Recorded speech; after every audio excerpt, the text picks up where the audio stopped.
This is Real News Media TV, coverage you can trust. Please like, share, subscribe, and hit the notification bell. Select all for daily news updates. Port Royal Road blocked by fallen utility poles. The police are reporting that the Port Royal Main Road has been blocked by fallen utility poles. The blockage is in the vicinity of the Port Royal Cemetery. The cause of the blockage was not immediately ascertained. There is no alternative route. Melrose Park Vendors bracing for drop-in business. With work on the US $188 million Maypen to Williamsfield leg of Highway 2000 advancing uphill in Manchester, as of next month, eastbound traffic will be diverted from the Melrose bypass to the old Melrose Road for up to 7 months. Vendors at the Melrose Yam Park, popularly known for roast yam and saltfish, told the news that they are bracing for any potential reduction in business with less traffic expected on the bypass, which is being incorporated in the highway project. The traffic changes and the possible nuisances have also affected the timing of plans by an investor who on April 1 took over the management of the facility from the Manchester Municipal Corporation. The 15-year management contract will see Ideas Execution, a construction and renovation business, building a jerk center and a car wash at the Yam Park, and rebranding it as Melrose Village. Chief Executive Officer of Ideas Execution, Kevin Frith, told the news on Wednesday that the 7-month phase of the highway project to incorporate the Melrose bypass into the highway project was recently brought to his attention. At this stage, I don't have a solution, but we are thinking about it as to what is the best arrangement at this time, given the impact that the vendors will face, he said. Carl Shelley McLean, a vendor for over 20 years, said business has already been fluctuating since the facility was reopened. It is going to be very sticky with one-way traffic from now, and we just come back out, she said on Wednesday. The property, located adjacent to a section of the Melrose Hill bypass, was reopened last December following a 4-month closure. Business is up and down. It is better than when we were sitting home for 4 months, she said. She said she was looking forward to a meeting with key agencies involved in the highway's construction. Just come out to us and said the road is going to be turned to one-way next month, so we are bracing towards it, she said. The highway project, which will reduce traffic time between Kingston, Mandeville, and the Points West, was originally scheduled for completion in October 2022, but has been extended to March 2023. Last month, China Harbor Engineering Company said the project was 67% complete. Frith said the project to renovate the Yam Park is being re-examined due to the nuisances that the highway construction will bring. We have all the architectural drawings and the construction drawings for the facility. However, there are some things that are being finalized between myself and the council in terms of certain arrangements pertaining to the property before we can actually start the construction, he said. We are also looking at our timing for the completion and the launch opening. All those things are now being impacted by that 7-month construction phase of the roadway. In terms of how long it will take us to put up the structure, we are doing it in phases. Car wash for the first phase and the jerk center for the second phase to be completed within a 6-month period, he added.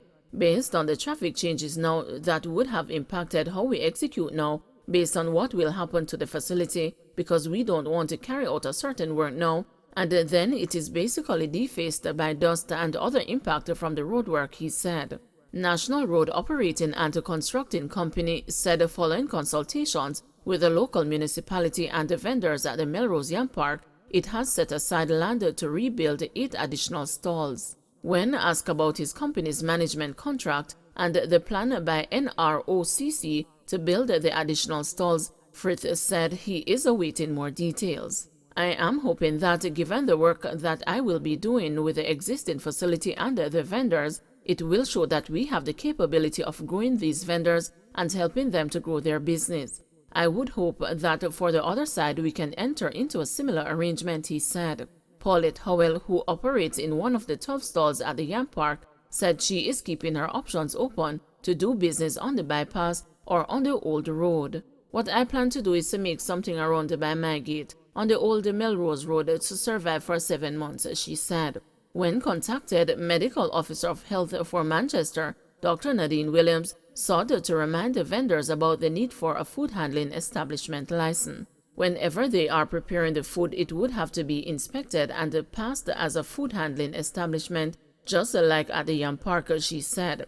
Asked about roadside yam stalls, some of which are still on the old road, if vendors were to use them, Dr. Williams said they would not be inspected. It would not be able to even satisfy the basic requirements because you need to have bathroom facilities, wash stations, and those things, so we wouldn't seek to inspect a yam stall, she said. It is for people to know that when they purchase from those vendors, they are putting themselves at risk, she added.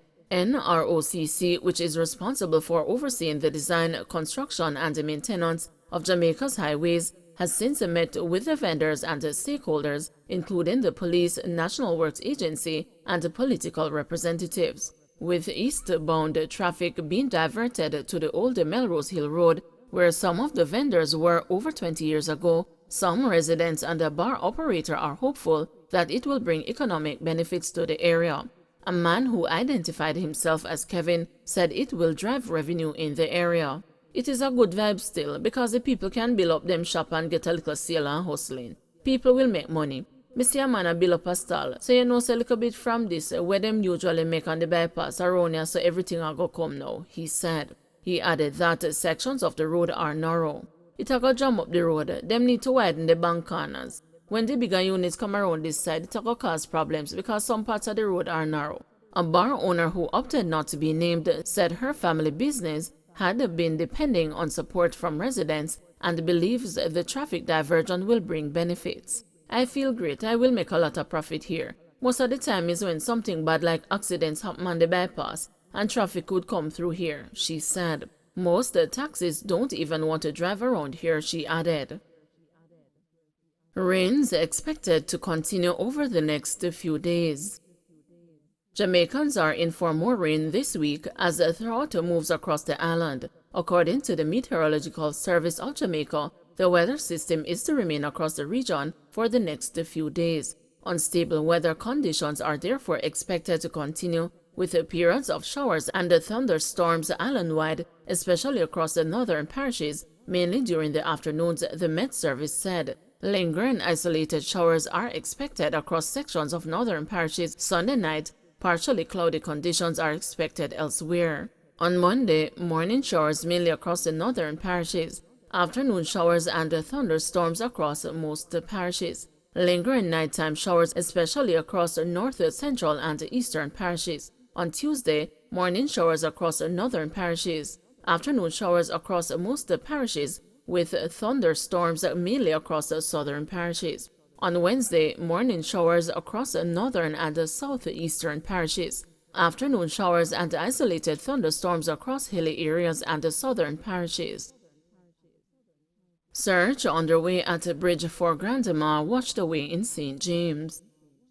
A massive search operation is now underway at the Westgate Bridge that straddles the Barnett River as firefighters and family members, among others, try to locate 68-year-old Beryl Walters, who was washed away last week in floodwaters in St. James. Heavy equipment are being used to clear away debris in the bid to locate Walters. The elderly woman was swept away along with her 12-year-old granddaughter Janelle Walters last Tuesday during heavy rains. Janelle's body was recovered Tuesday evening, about a mile and a half from where she and her grandmother were washed away by the raging floodwaters.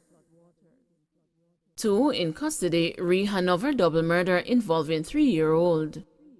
Security Minister Dr. Horace Chang has argued that last week's double murder, including a 3-year-old boy in Hanover, has the hallmarks of a contract killing, which he says has been on the rise across the nation for the past 6 months. 27-year-old farmer Tavares Stevens, also called T, and 3-year-old Kamal Williams, both of Cascade, Hanover, were shot at the shop in their Hanover community on Wednesday evening. A third person was shot and injured during the gun attack. Reports are that about 7 p.m., a group of residents was at a shop in Cascade when a white Toyota Axio motorcar was driven up and stopped. A male passenger sitting in the back seat reportedly started shooting randomly at the group, forcing them to run for cover.